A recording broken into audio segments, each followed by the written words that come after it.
podemos abrir bloco de 3 questões. E eu gostaria de pedir um pouco de síntese, até para a gente poder aproveitar melhor o espaço de tempo.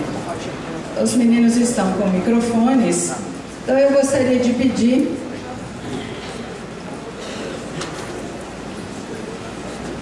Então, o professor e o Elvio. Então, isso.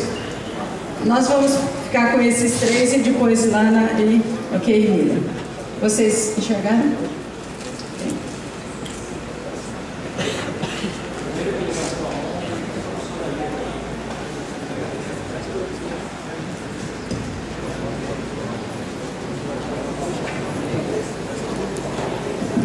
Bom dia, Elizabeth Broto, corretora de ensino de graduação da Universidade do Estado do Amazonas. Professor, quando o senhor coloca esses desafios da questão temporal e também geográfica, na nossa instituição nós temos conversado muito na reunião de reitoria a respeito desse desafio. Então, o Amazonas sozinho representa mais do que toda a região Nordeste.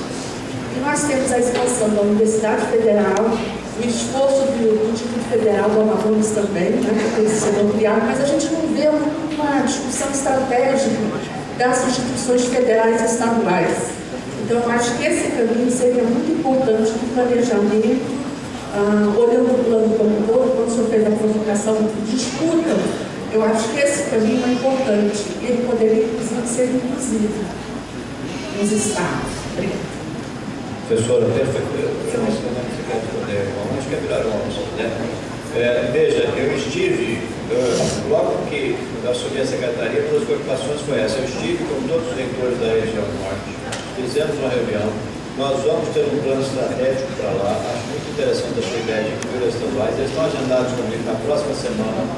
Nós vamos estar aportando recursos e professores de forma que eu tenho que fazer, isso tem uma simetria. Nós temos que tratar. Agora, a questão de interagir com as estaduais é fantástica. É isso que nós precisamos, em todo o Brasil, na verdade. Nós precisamos dar essa interação, por isso que eu quero fazer uma reunião conjunta de apoio. A gente vê o que a gente pode fazer para, de fato, ter uma interação. Sem esse caminho, fica difícil a gente chegar nesses 4 milhões que a gente pretende. Mas a região norte nós vamos ter uma conta agora. Nós vamos auxiliar na pós-graduação, porque lá tem, para vocês terem uma ideia, nenhuma das instituições da região norte tem GC maior do que 3. Mas não é por falta de qualidade, todas são de extrema qualidade. É por causa dessa questão das assimetrias. Então nós vamos estar aportando professores, trabalhando na pós-graduação e aportando recursos para a instituição norte, e essa é a ideia de interagir. Provavelmente nós devemos ter mais uma universidade na região, a gente está analisando isso, deve ser na região norte, mas nós estamos trabalhando para que essas assimetrias sejam corrigidas, essa interação com a estadual é positiva. Professor Miguel Jorge, da Universidade Federal de São Paulo. A gente nota nos propósitos do Ministério da Educação, já desde o ano passado, esse mote da expansão com qualidade, e habitualmente a gente é muito mais informado de estratégias numéricas que, no meu modo de ver, visam fundamentalmente a expansão, e nos falta bastante no que diz respeito a quais iniciativas estão sendo pensadas do ponto de vista do incremento da qualidade. Aquilo que o senhor ouviu, citou aqui em Osasco, na semana passada, na sexta-feira, assim como algumas das coisas que a gente já começa a olhar aqui dos estudantes que estão dentro da universidade, de alguma forma, sentem falta de certo recurso, acho que uma licitação de um prédio. Você tem um recurso em caixa, porque eu quero dizer aqui, todas as instituições têm recurso em caixa e todos os reitores estão aplicando isso bem. Não é falta de recursos, nem falta de compromisso, nem dos reitores, nem do Ministério. Mas aí você faz uma licitação. Você licitou uma biblioteca, um laboratório, um restaurante. A empresa ganha. Você tem uma legislação a seguir. Essa empresa fale, essa empresa não cumpre o seu contrato, e você, por lei, você não pode simplesmente falar, olha, você vai embora, eu vou contratar outro. Isso, às vezes, gente, nos toma 2 a 3 anos, você com dinheiro em caixa, você fazendo todo o esforço jurídico para que a coisa ocorra. Eu estou para fazer, viu, Alain? E eu quero aqui dar um testemunho e agradecer aqueles os órgãos de controle, o CGU e o TCU, porque na verdade o que eles querem? O bem do país, querem mesmo. Eles querem o bem do país, eles querem que não haja gastos equivocados, eles querem, tem que fazer isso mesmo, controlar os recursos, fazem muito bem. Os gestores também querem o bem do país, mas tem que ter um diálogo. Eu estou fazendo um encontro para que nós possamos estar com os nossos órgãos de controle, que estão dispostos a isso, dentro do diálogo, para nós verificarmos o que é possível fazer, preservando a transparência, preservando a agilidade, preservando os recursos públicos, mas que a gente tenha condições de atender com mais agilidade algumas questões. Então, o que acontece, para mim, o debate é muito simples, né? O que para eles é o início, para nós é o fim, ou seja, mais ou menos o seguinte: os órgãos de controle, mesmo as nossas procuradorias, é claro, as leis, as normas, para eles é o início, então eles têm que agir. Para o gestor é o limite até onde nós podemos ir. E tudo isso é fruto de debate, né? É fruto de entendimento. Então nós precisamos trabalhar juntos para nós verificarmos o que a gente pode resolver. Objetivamente foi isso que aconteceu. Então, o recurso foi alocado, o planejamento foi feito, as universidades têm recurso para comprar os seus equipamentos, os laboratórios, mas muitas vezes não se consegue. Então, o que nós estamos tendo hoje é que alguns jovens, e aqui é o caso típico, né, nos parece, como lá também, olha, eu tenho, o jovem está aí, o curso está aí, mas o meu laboratório não ficou pronto. Por que ele não ficou pronto? Você pode ter certeza que ele não ficou pronto nem com negligência dos professores, nem com negligência do MEC, e muito menos com vocês. Uma coisa que nós temos que resolver com agilidade, nós precisamos fazer. O que nós podemos atuar juntos para resolver? Mas podem ter certeza que o que está acontecendo não é descompromisso com a qualidade. O que está acontecendo é que algumas leis, né, que nós temos que seguir, impedem que as coisas sejam feitas com a agilidade que as universidades precisam. Isso tem acontecido, eu não sei se vocês viram uma série agora no Jornal da Globo também, com ciência e tecnologia. Né? Vocês sabem disso, você importar um equipamento, você ter algumas coisas que a ciência precisa de agilidade. Então nós temos contornos jurídicos e legais, mas o que eu quero dizer para todos os jovens, e vocês sabem disso, é o comprometimento hoje dos reitores, dos gestores, dos pró-reitores, do MEC completo. Né? Falhas, com certeza, existem, mas não é uma falha do descomprometimento. Agora, é uma questão, eu dizia, vou colocar isso aqui em pauta de novo, porque eu acho que é um debate que nós temos que ter com a comunidade, estamos tendo isso com a UNE, precisamos ter com cada um de vocês. Veja bem, ano que vem, né, nós podemos abrir mais alguns cursos nesse país. Agora, você nunca vai conseguir abrir o curso com 100% das premissas desse curso atendidas. Você tem que ter um determinado grau do risco calculado, ou seja, eu estou abrindo o curso aqui no segundo ano estudando no laboratório, então eu posso abrir o curso e licitar já esse laboratório. Isso é uma questão de gestão. Mas você pode fazer isso, licitar o laboratório e ter um problema na licitação. Então, o que é melhor? Nós estamos discutindo isso aqui há pouco. O que é melhor? Não deixe esse jovem estar na universidade. Eu posso fazer isso. Espero o laboratório estar pronto, equipado, aí sim eu abro o vestibular. Eu posso estar atrasando a vida de brasileiros e brasileiras. Veja que é um debate bom de ser feito e que bom que o Brasil está hoje fazendo esse debate.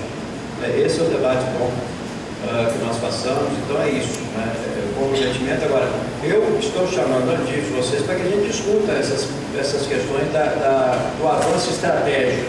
E até essa questão mesmo eu vou tratar muito com a DIF e com outros setores. Vamos fazer a expansão esperando tudo estar pronto, vamos fazer. Nós vamos ter que planejar isso juntos, mas vocês vão estar sendo chamados para essa discussão. Tá bom? Deixa eu passar para o nosso representante Pedro, vocês me permitem? Bom dia a todos e todas. Esse movimento, né, cumprimentar o nosso secretário de Educação Superior, Luiz Costa, nossa pró-reitora, presidente da FOGRADE, Isabel Auler, nosso reitor, e em nome dele, todos os pró-reitores de graduação e ensino das universidades brasileiras. E o nosso movimento, apesar de ser bem focado aqui na UFT, mas é uma reivindicação que é do movimento estudantil do Brasil. A gente tem um representante da União Nacional dos Estudantes também presente. Então esse é um movimento que nós não conseguimos mais segurar, que são os problemas que têm ocorrido em muitas universidades, algumas questões da implantação do Reúne, que não ocorreram só na UFT, mas também em outras universidades. E a gente queria entregar uma carta de reivindicações, senhor secretário, a Vossa Excelência, com alguns pontos que a gente acredita fundamentais para a nossa universidade, mas que não são questões só nossas, são questões de todas as IFES. O primeiro ponto são mais professores efetivos. Aqui na UFD nós temos muita falta de professores, várias disciplinas e vários cursos não estão sendo lecionadas ou existem contratos de professores substitutos, que muitas das vezes esses contratos são de professores graduados ou com uma formação que é aquém do que a gente gostaria na Universidade Federal. Então, o nosso pedido é que haja mais códigos de vagas aqui para o UFT.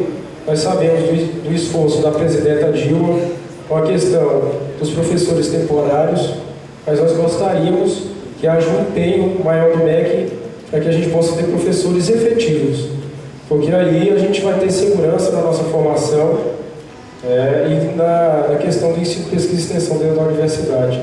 Então, nós gostaríamos de ter mais código de vagas aqui para a UFT para sanar essas deficiências que a gente tem no ensino. Outra questão, e aí eu queria fazer uma saudação ao governo anterior, o presidente Lula, que aceitou a reivindicação do movimento estudantil e criou o PNAES, que foi o Plano Nacional de Assistência Estudantil. Se eu não me engano, começou em 2008 ou 2009. Então foi uma revolução no que tange a permanência e a se evitar a evasão universitária. Só na UFT, se eu não me engano, são 5 milhões de reais. E esse recurso ele é dividido em bolsa permanência, em viagens para eventos, até para a construção de obras que dizem respeito aos estudantes, como restaurante universitário e outras questões. Só que o recurso ainda é insuficiente para que a gente possa atender os nossos estudantes da Universidade Federal Tocantins. Se eu não me engano, são cerca de 300 bolsas, mas nós temos ainda muitos estudantes carentes que chegam do DCE, do CA, que querem trancar seus cursos porque não têm condições de se manter na universidade. Que apesar de não pagarem nada, diria assim, na sua mensalidade, mas tem o deslocamento, tem a alimentação, tem os livros, tem as xerox que a gente precisa para poder ter um ensino aceitável aqui na universidade. Outro ponto são mais recursos para a construção e manutenção de laboratórios. A gente sabe das dificuldades dos órgãos públicos em questão de orçamento, mas nós gostaríamos de ter um esforço maior do MEC, que esse esforço já existe com o Reúne.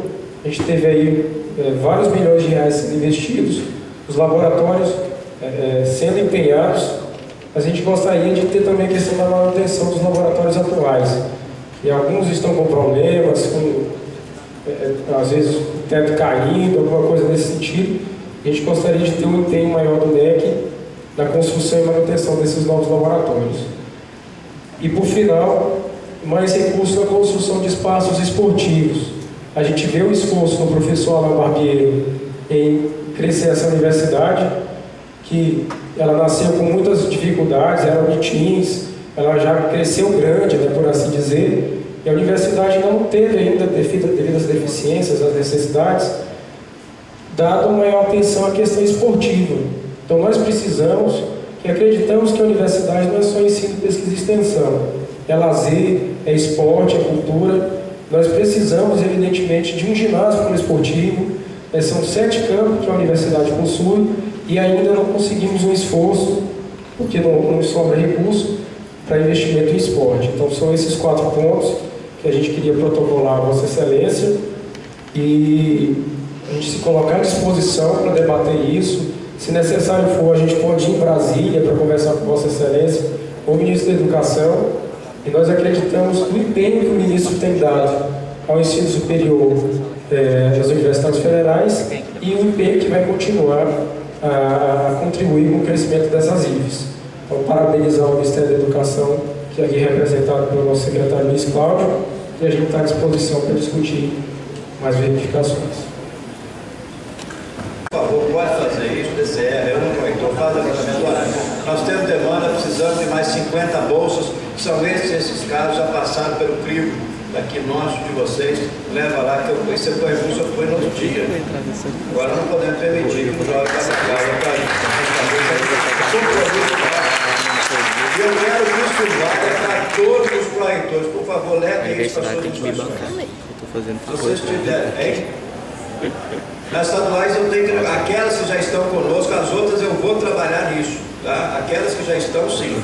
E as outras nós vamos também agora estar atuando nisso, nós não podemos, tá? Esse país que quer incluir mais 4 milhões, eu vou permitir que o jovem estude porque ele não pode se manter? Então nós vamos estar fazendo isso, tá?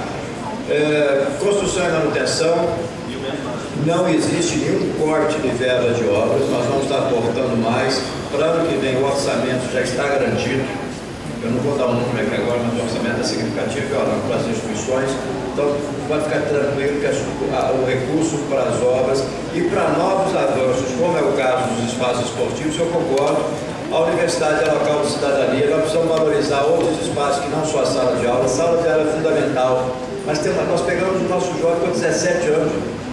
17 anos, sai com 22, 23, 24, 18, 23, enfim. Nós precisamos, esse jovem precisa de todo tipo de atividade para de fato ser um cidadão. Claro que a qualidade da sala de aula é importante, mas o esporte, né, a cultura, então nós precisamos desse espaço das nossas universidades e os recursos que nós vamos estar aportando são suficientes para isso. Então não há corte de recursos de capital, ao contrário, em avanço. Então as notícias são boas, eu vou estar analisando cada uma das questões que vocês colocaram aqui. Quero dar aqui o testemunho que o reitor Alain esteve comigo e eu já disse para ele que eu vou resolver emergencialmente, porque veja bem, é mais fácil hoje, se vocês chegarem para mim e falar, secretário, eu preciso de 20 milhões, eu posso ir lá no MEC, é até possível que eu tenha esses 20 milhões para a universidade ou para outro, recurso financeiro. Agora você fala assim, eu preciso de uma vaga, não temos, porque vaga é projeto de lei. Vaga só existe se a presidente é criada, tem que ser criada por lei, e hoje nós não temos. Mas eu quero dar aqui uma bela notícia. Você falou aí do compromisso do presidente Lula e eu quero dizer que a presidenta Dilma continua com muita coerência com esse compromisso. Saiu agora, há uma semana, um dos maiores avanços para as universidades públicas federais, que foi a regulamentação do banco do professor equivalente. Saiu com um erro, mas é erro de número, um anexo. Nós já estamos corrigindo. Mas vocês viram a filosofia dele, a filosofia é belíssima, corrige tudo aquilo. Aconteceu, nós já estamos em negociação com o planejamento, houve uma falha ali em considerar o ano de 2007. Mas isso já está sendo corrigido, então vai ser... Agora vocês viram que é simples. Primeiro que cada universidade tem 90 dias para verificar o seu quantitativo. Segundo que agora basta uma portaria interministerial. O que eu precisava que saísse é isso, sai o decreto da presidenta. Porque esse é o fato, ela concorda com a filosofia e fez. Depois a portaria interministerial, sentaram os dois ministros, né? Então esse foi um grande avanço. O reitor hoje tem autonomia, o banco foi atualizado para que possa de fato fazer as contratações. Mas além disso, o banco vai ser acrescido agora desses professores que nós estamos colocando. Ou seja, estamos caminhando aí alguns passos da autonomia. Tá bom? Tinha mais alguém para contar?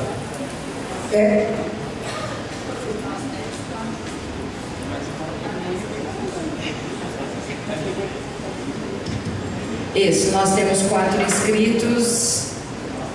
Aí a minha consulta seria se faríamos em bloco.